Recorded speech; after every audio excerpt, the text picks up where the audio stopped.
जय हिंद एवरीवन। तो जो दिल्ली हाई कोर्ट में इंडियन आर्मी का जो पेपर बाकी होना था, तो उसके ऊपर जो केस चल रहा था, तो उसका जो फैसला आ चुका है। तो वैसे तो लगभग बहुत सारे भाइयों को पता चल चुका होगा इस बारे में, लेकिन हमारे बीच कुछ भाई ऐसे रहते हैं उन्हें इस बारे में कुछ भी नहीं पता होता है। तो आप इस वीडियो में बने रहें एंड तक, आपको जो कि पूरी जानकारी मिलने वाली है।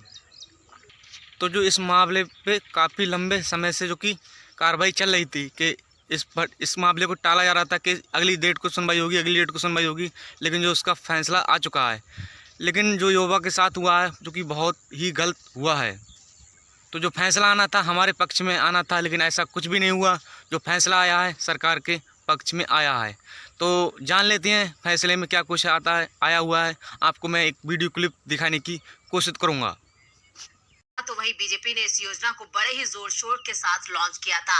अग्निपथ स्कीम का सबसे ज्यादा विरोध बिहार में हुआ था, तो वहीं कांग्रेस ने इस योजना पर कई गंभीर सवाल उठाए थे, जिसके बाद ये मामला अदालत तक पहुंच गया था, जिस पर दिल्ली हाई कोर्ट में सुनवाई हुई और आज अग्निपथ स्कीम को लेकर कोर्ट ने अपना फैसला भी सुना दिया है।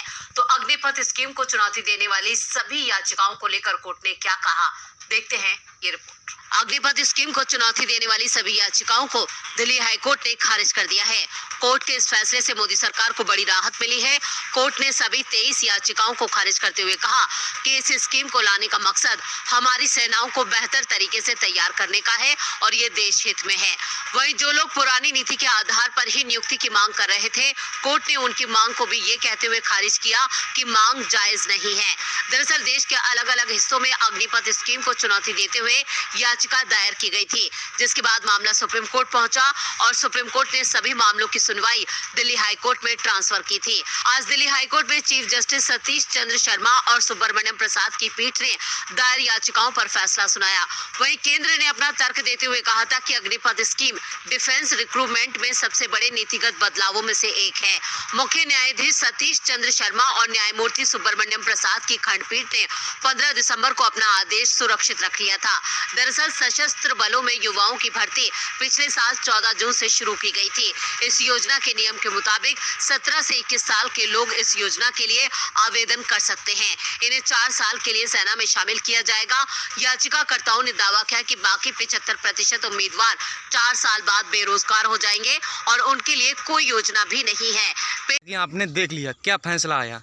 तो फैसला ऐसा लगता था कि जो कि हमारे ही पक्ष में आया, लेकिन जो फैसला हमारे पक्ष में नहीं आया, तो मतलब बहुत सारे दुख की बात है। ऐसा लगता था कि कोर्ट से फैसला मिलेगा, लेकिन फैसला जो कि सरकार के पक्ष में आया।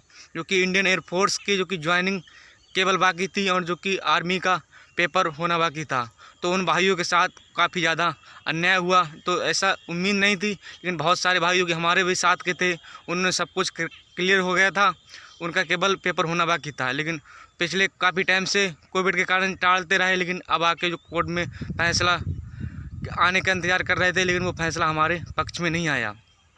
तो सरकार ने ये युवा के साथ बहुत ज़्यादा गलत किया है और जो कि बहुत ज़्यादा नाइंसाफ़ी की है। मतलब बहुत सारे भाइयों को कोर्ट से भरोसा था कि जो फैसला आएगा वो हमारे पक्ष में आएगा, लेकिन कोर्ट ने ऐसा कुछ नहीं, जो कि फैसला जो कि सरकार के पक्ष में आया। तो इससे जो है मोदी सरकार को काफ़ी ज़्यादा राहत मिली। और जो अग्निपथ मुद्दे पे जो कि याचिका 14 याचिका थी, उस पर भी सुनवाई की गई थी, लेकिन सब खारिज कर दी। और जो हमारे भाइयों का पेपर होना बाकी था, उन्हें यह बोला था कि आपके लिए गलत किया जा रहा है, तो आपके लिए ये सब गलत है। तो जो कि अग्निपथ स्कीम के अंतर्गत आप इसमें भर्ती हो सकते हो, अन्यथा वो भाई काफ़ी लंबे समय से इंतज़ार कर रहे थे। उन्हें यही उम्मीद थी कि कोर्ट से फैसला आएगा, लेकिन युवा के पक्ष में फैसला नहीं आया। तो मिलते हैं किसी नई अपडेट के साथ, जब तक जय हिंद जय भारत।